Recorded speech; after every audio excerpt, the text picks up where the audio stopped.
এটা একটা ম্যাচ নয়, একদম সিনেমার গোল, কামব্যাক, ড্রামা সব মিলিয়ে চ্যাম্পিয়ন লিগের এক অবিশ্বাস্য রান।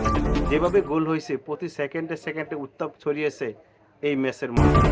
পিএসজি ভার্সেস বায়ার্নের সেমিফাইনালের প্রথম লিগের প্যারিসের মাঠে সত্যি অসাধারণ খেলা। হাই ভোল্টেজ ম্যাচ কাকে বলে, এই ম্যাচের মধ্যে সব কিছু দেখতে পেয়েছে ফুটবল ভক্তরা। একবার যদি আমরা দেখি কত মিনিটের মাথায় এই 9টা গোল হয়েছে, মানে এরকম একটা হাই ভোল্টেজ ম্যাচে 9 গোল মামুলি ব্যাপার, মানে চিন্তা করা যায় না। লাস্টের 5 ম্যাচের দিকে যদি একটু তাকাই, তাহলে পিএসডি জিতেছে একটা আর বায়ার্ন জিতেছে 4টা। আর সেখানে গোল ব্যবধানগুলো একবার আমরা দেখে আসতে পারি। পিএসজি প্রথম, PSG 1, Bayern 2, PSG 2, Bayern 0, PSG 0, Bayern 1, PSG 0, Bayern 2, PSG 0, Bayern 1। তার মানে 5 ম্যাচের মধ্যে 4 ম্যাচই বায়ার্ন জিতেছে। আর এই ম্যাচটার মধ্যে পিএসজি জিতেছে চ্যাম্পিয়ন লিগের সেমিফাইনালের প্রথম দিন। দেখা যাক এবার এই 9টা গোল কত মিনিটের মাথায় মাথায় হয়েছে তা একটা দেখা যাক। 30 মিনিট 32 সেকেন্ডে পিএসজি 0, বায়ার্ন 1। 28 মিনিট 29 সেকেন্ডে পিএসজি 1, বায়ার্ন 1।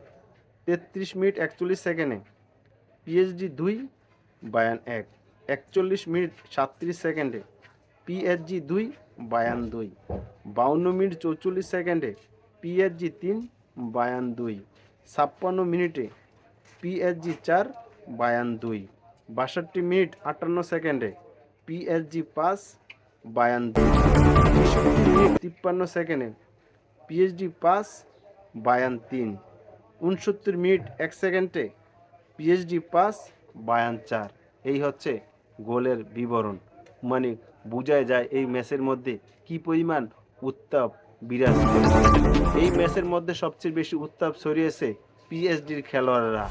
পিএসডির পক্ষে যারা যারা গোল করেছে তাদের নামগুলো আরেকবার আপনাদের স্মরণ করে দিচ্ছি। আচ্ছা, কাবারাত তোসেলিয়া 2টি, উসমান দাম্বেলি 2টি, জুয়াও নাভেস 1টি।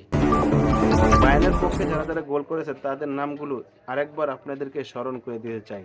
তাদের মধ্যে হচ্ছে অন্যতম হ্যারি কেন, মাইকেল ওলিসে, দাওয়াতে উপমেকানো এবং লুইস ডিয়াজ। এই 4জন হচ্ছে বায়ার্নের পক্ষে গোল করেছিল। কিন্তু এই ম্যাচের মধ্যে ওভারঅল কিন্তু বায়ার্নই এগিয়ে ছিল। ভাগ্যের কাছে কি হেরে গেল বায়ার্ন, এরকমটা বললে ভুল হবে। কিন্তু পিএসজি কিন্তু অসাধারণ খেলেছে। এক, উসমান দেম্বেলের কাছে বলতে গেলে হেরে গেছে এই বায়ার্নের এই দল। তবে সেমিফাইনালের দ্বিতীয় লেগে বায়ার্নের মাঠে যদি পিএসজি ড্র করতে পারে, তাহলে চ্যাম্পিয়ন লিগের ফাইনালে চলে যাবে পিএসজি। 7 মে 2026-এ সেমিফাইনালে দ্বিতীয় লেগের ম্যাচটা অনুষ্ঠিত হবে বায়ার্নের মাঠে। এই হাই ভোল্টেজ ম্যাচে কারা বেশি এগিয়েছিল, পিএসজি নাকি বায়ার্ন? চলেন এক নজরে একটু দেখে নেওয়া যাক। পিএসজি 14 শট, বায়ার্ন নিয়েছে 10 শট। 6 অন টার্গেট শট নিয়েছে পিএসজি, বায়ার্ন নিয়েছে 60টি। পাস করেছে 390 পিএসজি, 491 বায়ার্ন।